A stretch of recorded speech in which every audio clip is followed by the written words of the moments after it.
Hi friends, and welcome back to Life Intended. I'm your host, Kelly Berry, and today I have a short and special episode for you. My husband and I, Nick Berry, if you're not familiar with my husband, he has his own podcast as well. It is called The Business Owner's Journey, and you may even remember that he and I did an episode together a couple of months ago. It was called Become a Better Leader, Insights on Agency, Accountability, and Resilience with Nick Berry. So we got a lot of really great feedback on our joint episode that we did. People like to listen to us and what we like to talk about. And so we have these conversations all the time about our podcast and our individual podcasts and our guests and what we learned and what we got from each other's. So we decided to just have a conversation and record it and share it with you all. So I think it turned out pretty great. We each came to the conversation with like the top 3 things that we have learned from our guests and episodes so far on our individual podcasting journeys, and we recorded it and are sharing that here with you today. So enjoy this conversation. If you haven't listened to Nick's podcast, it's called The Business Owner's Journey. You can find it wherever you listen to podcasts, Apple, Spotify. So be sure to take a listen to what he's got going on over there, as well as like and subscribe to the Life Intended podcast as well. So here you go, top 3 things from both Nick and I that we have gotten from our podcast so far. Enjoy. Okay, so the question is, what are like 3 things that you've learned, or the 3 most interesting things from the podcast episodes that we've each done so far? So, Kelly, you want to go first? Yeah. Just one. Just one. Okay. So the first one is the episode I did with Dr. Margie Serrato. After I introduced her, she's a doctor. She's got a PhD. She just kind of went on like, it's hard sitting here listening to somebody talk about me and realize that they're talking about me, that those are the things I've done, those are my accomplishments. And so, as somebody who throughout my life and career, I've had imposter syndrome or just felt like the way that I see myself is very different from the way that other people see me. And to know that this woman who's so accomplished and a doctor feels the same way, it was just kind of enlightening to me that she stopped to recognize that and talk about it a little bit. And so, a coach that I've worked with in the past has asked me, when I've had these issues or like thoughts about myself, to think about like, how does somebody else see me? If I have this situation where I'm in a room and I'm, this is what happened and I feel really like, I don't know, like I didn't live up to the expectation. He's like, would anybody else in the room right now say that about you? And so I think it's just important for us sometimes to stop when we have that imposter syndrome, or we're just feeling like we're not meeting the expectations that we set for ourselves, to think about, how does somebody else see us? So who is she saying this about?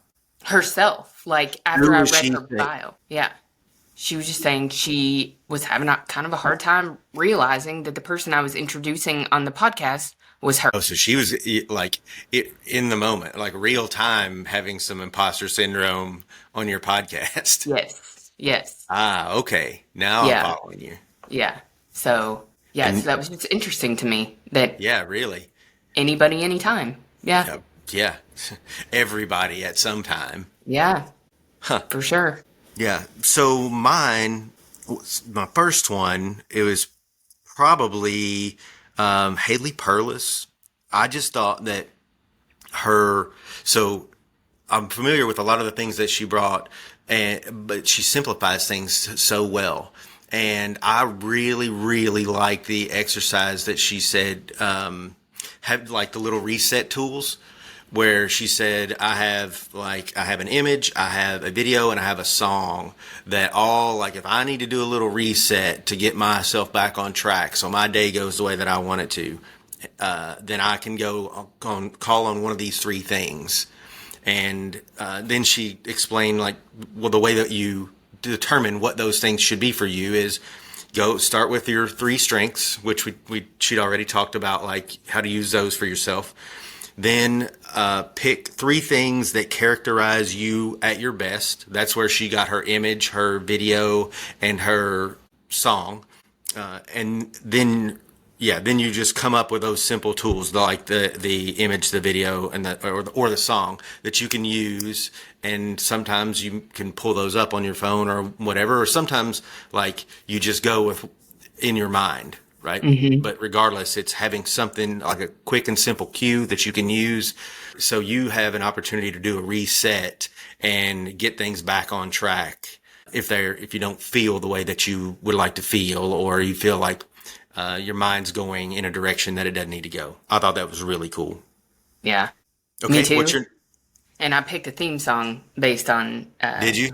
Yeah. Well, I'm working on it still. So like I'm doing the three strengths. I've got the problem solver, a listener, and then humor, and like the imagery for each. I'm not getting anywhere with a song, but the images for the purposes of the exercise, like an image works just fine for me. But I can use music for like other things. Yeah. Yeah. Yep. I like that too. Okay. Okay. What's your next one? Yeah, my next one was in my episode with Salem Doyle, talking about burnout for business owners. And, part of her exercise when she works with a new client is to have them figure out what does their ideal day look like. And so, she's like, it's not your birthday. It's not a day on vacation. It's like, if every day were Groundhog Day for you, what would this look like? And she's gotten to the point where she's only working maybe 3 to 4 hours a day. So her day, like, she's got this down. But you can do it no matter what your day currently looks like, what you want it to look like.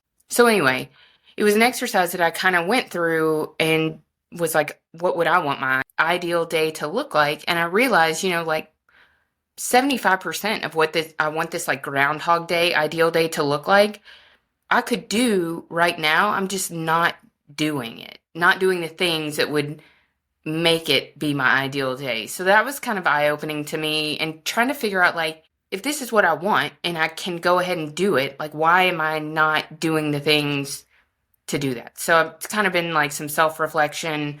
And I think a lot of people are probably in that same boat where you're not actually that far from your ideal day, especially the things that you have control over. And so what are the reasons that we're just not doing it? So, yeah, that's kind of been a thing. Just hearing you say that is one of those that I'm like, when I listen to that, I'm going to be like, damn it. But, in a good way, right? Like, that's because I probably 75%. I wouldn't have guessed 75%, but now that you say it, I wouldn't argue against it. Like, it makes sense. We probably are that close. I probably am too. Yeah. Add that to the list. Yeah, really. Now I just got to do the things I know how to do to make it be what I want it to be. But that's all it takes. All it takes.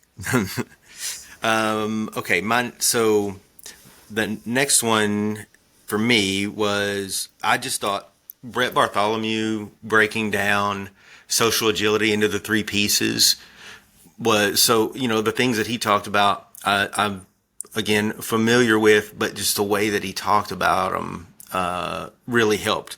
So breaking social agility out into, can you read the room? So it's like, do as the Romans do, speak as the Romans speak, move as the Romans move. So doing as the Romans do, like the reading the room. I think he called it contextual competence. And then the second piece was the communication styles, like speak as the Romans speak. And, you and I talk about that a lot. I think the one that was, I feel furthest behind in would be the third one, the power dynamic, the like move as the Romans move. And it's really recognizing like where the influence is in whatever, in the setting, like who has the influence isn't just like who's the loudest or who's the boss.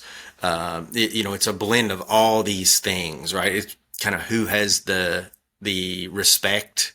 I can't remember the exact example that he used, but it's like, it doesn't matter. It could be the person that's the furthest down on the org chart. If everybody in the company respects them, like when that person is trying to like gain influence, they'll get it. Right. And just being aware of that, I think is really helpful. has been helpful for me. Yeah.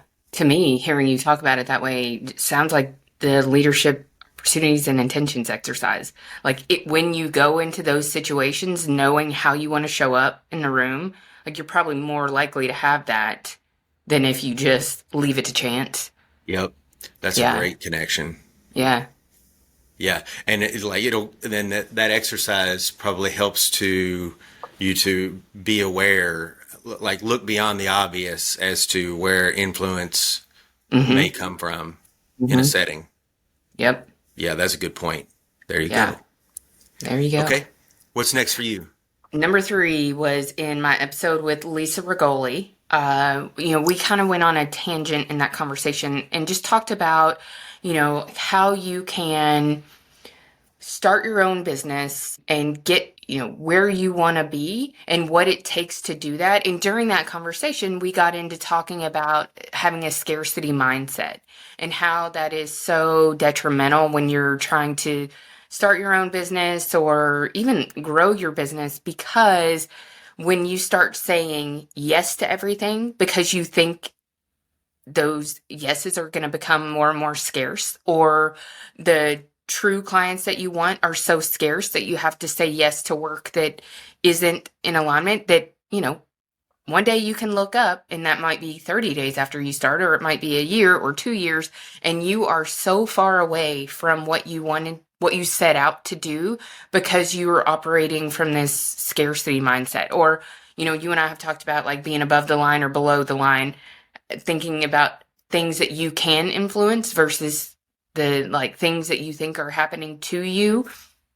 And so I've just been thinking about that a lot as, scarcity as it relates to time, or as it relates to, what we want to be doing or where we want business to go. And just trying to use that more like abundance mindset. Like, I don't have to say yes to this because it's not really what I want to be doing, should be doing, need to be doing with my time, with my energy, with the people I'm around. So that's just been another like really good top of mind thing for me at the Yep. moment. Yep. That's a powerful revelation to have and Mm-hmm. a great reminder, right? Like Mm-hmm. that's a big thing. Yeah. All right. So my third, Scott Fay, I think when he was talking about, we were talking about solving problems, and he's really the thing that has stuck with me, and I've used it a lot since then, is the difference in a situation and a problem. Like if you can't affect it, if it can't be solved, then it's not a problem. It's a situation. And those are things that like don't waste your time trying to solve them if it can't be changed. And definitely you don't need to waste your time and energy bitching about it or complaining about it or whatever else. Like move on down to where in this chain of things can I actually have an impact? What can be solved and work there? And it just, you know, like everything that we deal with, whether it's business, life, or whatever, can be as complex as you want to let it feel. But when you're able to like chunk things down, it gets easier. And being able to chunk something down to a place where, for me, it helps a lot when I'm able to say like, oh, this isn't a problem. This is a situation. So like that chunk, I can almost disregard entirely, Mm-hmm. right? Like I can't change it. I can factor it in, but I'm not going to Mm-hmm. change it. So here is the part that I can change, that I need to like dive in and be a problem solver. Yeah. I like that a lot. And I know you and I have had a couple of conversations about that same thing, but it's a different lens that can be kind of like defeating about all the things, all the situations that you spent your time thinking about or energy on, that, to your point, like if you truly cannot do anything about it, like you, there's going to have to be some acceptance. Like this is what it is. And that doesn't mean necessarily that you have to live with it, but you don't have to spend all your energy complaining about it or wishing that it was different, or any other number of things that people do that just don't matter. Mm-hmm. Yep. The way we spend our time and energy, right? Yeah. So in that episode, the thing I wish I could do 3 about your episodes that I've been thinking about, but the thing that Scott Fay said that has blown my mind and I just keep thinking about is like the 1% of people who think, and I think it was like 2% of people who think they think or something like that. It's just, that has, I don't know, I've spent a lot of time thinking about that. And so you're wait a minute, are you in the 1% or the 2%? I don't know. I don't know. But I hope the I'm in point the of it is 1%. you're not in the 97%. And that's what Yeah. what he said next was 97% of people like refuse to think or something like Would that. rather die than think. Yeah. Yeah. I mean, it's kind of terrifying to think that you're surrounded by 97% of the people that you're surrounded by Yeah. on this I mean, that's planet like are one like out of, want to yeah, just one be out of like 100 people. right. That's crazy. Yeah. Yeah, but it kind of reinforces it's really important that you curate who you surround yourself with. Because if you just leave it to chance, there's a 97% chance that you're going to be surrounded by fucking idiots. Yeah. That is terrifying. 97. Yeah. I knew it was Yeah. high. Yeah. That's a lot. Yeah. Yeah. Like people who don't have original thought, it's like they're only thinking about things that other people have thought of. They don't have any original thoughts, and it really makes you like audit. What am I thinking about? What am I challenging? What am I avoiding? Yep. Yeah. That Yep. mind blowing. Yeah, that's a powerful mirror to hold up and look into, right? Yeah. Because we talk about this stuff a lot and we talk to a lot of people about this stuff. And I can still sit here and think back to, in the last however many days or whatever, how many times have I let my mind go somewhere and spend time and energy on something that I know better than that. Right. And those are just the times that I've caught it. How many times have I done something that goes against what I'm working towards that I didn't even realize it. Yep. But I mean, that's perfection's not really Right. in the cards, right? The goal is improvement. Yep. So I wanted to also mention, because Roland Gurney's episode. So first of all, I think this is a bonus one that I brought. So there's not one specific point that he made. I could probably find one if I want just to come up with one. There's not one specific point that he made that I wanted to share with the rest of these. I think with Roland, it's listen to the whole thing, first of all. Everything about his perspective is different from all the other stuff that you find coming from marketers. And I think that's why he's so good at what he does. And I think it's really helpful for us to kind of break that mold of all the things that we just see and hear all the time. From marketing, it's know your audience, who's your ideal client, make sure you're speaking to them, create a connection, blah, blah, blah, blah, blah, blah. And Roland comes in and says, well, you've not really given anybody any reason worth choosing you. That's why they're not choosing. And what I had been thinking about before I talked to him, when I talked to him, I was like, I want to showcase what this guy does. So in the episode, I had him just do me, Roland. And I don't remember, this part might have gotten removed. He's like, I don't really want to, I don't want to do that. I kind of had to push him. I was like, just do it. It's fine. I don't mind. He's like, okay, let's do it. So we did it. And it was good. I felt like it was still only the tip of the iceberg as to what he's capable of. And so, but I'm leaving thinking I'm onto something here with this. I think we can use this podcast platform to do more than just have somebody on when they've got a book coming out or something. I think I can have people who, if I say they're different, and I mean it and I'm right, I can show how they're different. So that's what I've been trying to do. So Roland kind of changed my perspective on how I want to use the podcast. So a funny, interesting thing that happened like 2 weeks maybe after Roland's episode comes out is he has this, puts his post up on LinkedIn and it goes viral. And like Roland, he doesn't have I don't know how much of a following he had before, but his post didn't get much attention before, but he puts his post up and it's just like, hey, post your value proposition and I'll redo it for you. And I mean, 1,000 plus comments on that in a day. And it like he is on there banging them out and it's magic. Like he is so good at that shit. And he was apparently so fast too. Yeah. So I think that just reinforced to me, like the people who are different are going to get more attention. Like if they're willing to put it out there, and we can use something like a podcast, or like he was flexing his muscles, like out in public, right in front of everybody on LinkedIn, for better or for worse. And that type of authenticity and vulnerability, I think, carries a lot of weight. So everybody's worried about like, well, AI this, or how do you stand out on social media? Like if you're good at what you do, you can go out there and be your fucking self, and that will go a long way. Yeah. Right. Yep. I mean, yeah, I think there's a lot to take away from, I think he like totally exemplifies the things that everybody wants to, say, like, this is what you need to be. And then they turn around and don't do it. And he like is doing it. Yeah.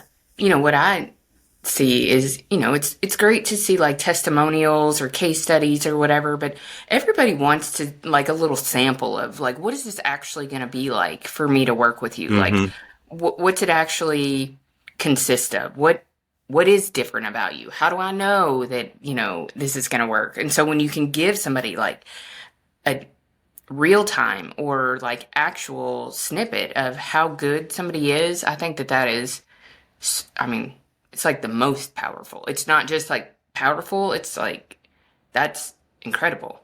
Yeah. Way better than a testimonial. Yeah. I mean, it's a little uncomfortable doing it in a podcast interview, but like, you know, I'm game. Yeah. I have another episode I've done with Dana Farber where we do a workshop. Like she takes me through, it's probably, I don't know, I'm thinking we probably spent 10 minutes of her taking me through an exercise. It may not have been 10, but the point is it's like showing a snippet, and it's not just the same old stuff that everybody else runs out there. And it's also real. It's not scripted.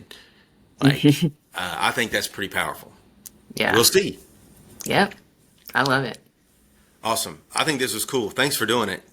Yeah. I appreciate it. Fun. I've gotten a ton from your guests. Like I feel like your podcast has done as much for me as mine has. So well, you're doing a great job. Yeah. Same. Thank you. It's fun, and it's hard to pick just 3 because there's been a lot of great people, a lot of great stuff. So we should do this. We can talk about a lot of things. So yeah, we will. Cool. All right. Cool. Thanks. Thank you. Thank you all so much for listening to this episode. It's truly an honor to help bring these conversations to you. I do have a couple of quick favors to ask of you. While you're listening to an episode, could you take a screenshot and post that to your Instagram stories and tag me at Life Intended Podcast? And just let me know what your favorite takeaways were or what you liked about the episode. It really helps me to learn more about what you love and want to see more of. And if you have a few extra minutes, if you'd go to iTunes or wherever you listen, I'd love it if you could leave me a rating and review. Ratings and reviews are one of the best ways new listeners can find the show, and I'd love nothing more to grow this and help more people live a life intended. See you again here next week.